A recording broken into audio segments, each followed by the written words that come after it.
ईश्वर और जीव के बारे में भगवान क्या कहते हैं? ईश्वर और जीव के विषय में दो तरह का वर्णन है।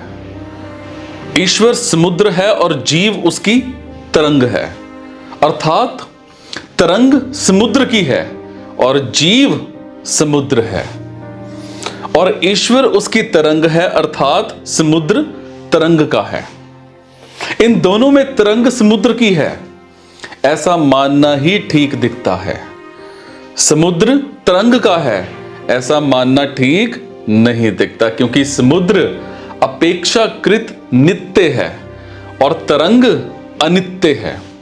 सो तरंग समुद्र की होती है, समुद्र तरंग का नहीं होता।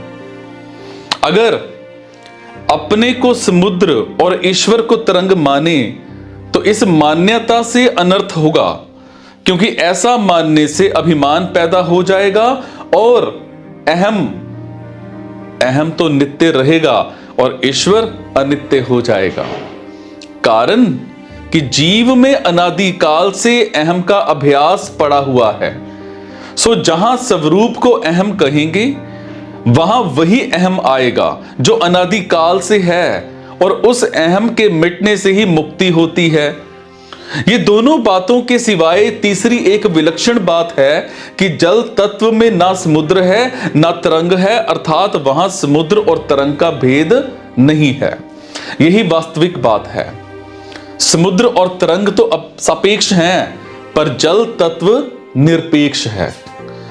जैसे जल तत्व में समुद्र, नदी, वर्षा, ओस, कोहरा, भाप, बादल ये सब मिट करके एक हो जाते हैं, ऐसे ही वसुदेव सर्वम में सभी साधन योग मार्ग मिटकर एक हो जाते हैं। जैसे जल तत्व में कोई भेद नहीं है, ऐसे ही वसुदेव सर्वम में कोई भेद नहीं है। मतभेद से असंतोष होता है, पर वसुदेव सर्वम में कोई मतभेद ना होने से सबको सर्वथा संतोष हो जाता है।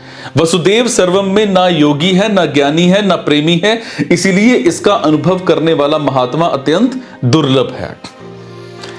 एक ही जल, बर्फ, कोहरा, बादल, ओला, वर्षा, नदी, तालाब, समुद्र आदि अनेक रूपों में हो जाता है। कड़ाही में बर्फ डालकर उसको अग्नि पर रखा जाए तो बर्फ पिघल करके पानी हो जाएगी, फिर पानी भी भाप हो जाएगा और भाप परमाणु होकर के निराकार हो जाएगा। जल ही कोहरा रूप से होता है और वही बादल रूप से होता है, वही निराकार रूप से होता है, वही बर्फ रूप से होता है।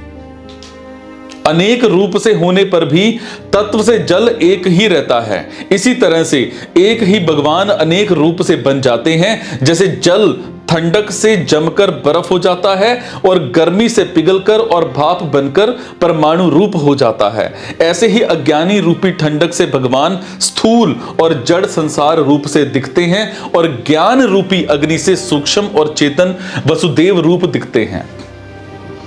जल चाहे बर्फ रूप से दिखे, चाहे भाप, बादल आदि रूप से दिखे, है वो जल ही, जल के सिवाय कुछ नहीं है। ऐसे ही भगवान चाहे संसार रूप से दिखे, चाहे अन्य रूपों से दिखे, है वो भगवान ही, भगवान के सिवाय कुछ नहीं है। सो साधक से एक गलती होती है कि वो अपने को अलग रखकर संसार को भगवत स्वरूप देखने की कोशिश करता है, मतलब वसुदेव सर्वम को अपनी बुद्धि का विषय बनाता है, और वास्तव में दिखने वाला संसार ही भगवत स्वरूप नहीं है, हालांकि देखने वाला भी भगवत स्वरूप है। सो साधक को ऐसा मानना चाहिए कि अपनी देह सहित सब कुछ भगवान ही है, अर्थात शरीर भी भगवत स्वरूप है, इंद्रियां भी भगवत स्वरूप हैं, मन भी भगवत स्वरूप है, बुद्धि भी भगवत स्वरूप है, प्राण भी भगवत स्वरूप हैं और अहम भी भगवत स्वरूप हैं। सब कुछ भगवान ही हैं। इसको मानने के लिए साधक को बुद्धि से जोर नहीं लगाना चाहिए, हालांकि सहज रूप से जैसा है वैसा स्वीकार कर लेना चाहिए। इसलिए श्रीमद् भागवत में आया है, जब सब कुछ भगवान ही हैं ऐसा निश्चय हो जाए, तब साधक इस अध्यात्म विद्या मतलब ब्रह्म विद्या के द्वारा सब प्रकार से संशय रहित होकर सब जगह भगवान को भली भांत देखता हुआ उपराम हो जाए, अर्थात सब कुछ भगवान ही है, ये चिंतन भी ना रहे, हालांकि साक्षात भगवान ही दिखने लगे। मतलब है कि सब कुछ भगवान ही हैं, इस भाव से भी उपराम हो जाए, अर्थात ना दृष्टा देखने वाला रहे, ना दृश्य दिखने वाला रहे, और ना दर्शन देखने की वृत्ति ही रहे, सिर्फ भगवान ही रहे। वसुदेव सर्वम का अनुभव अनेक दृष्टियों से हो सकता है। जैसे नंबर 1, क्रिया, पदार्थ और व्यक्ति का तो आदि और अंत होता है, पर सत्ता निरंतर ज्यों की त्यों रहती है। इसीलिए मनुष्य मात्र को क्रिया, पदार्थ और व्यक्ति के अभाव का तो अनुभव होता है, पर अपनी सत्ता के अभाव का अनुभव कभी किसी को नहीं होता। इस नित्य निरंतर रहने वाली सत्ता का अनुभव होना विवेक की दृष्टि से वसुदेव सर्वम है।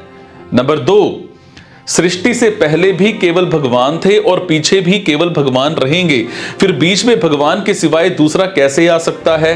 ये युक्ति की दृष्टि से वसुदेव सर्वम है। नंबर 3, मेरे तो भगवान है ही, भगवान के सिवाय मेरा कोई है ही नहीं, और कोई है तो होगा, हमें उससे क्या मतलब? ये सीधे सरल विश्वासी भक्तों की दृष्टि से वसुदेव सर्वम है।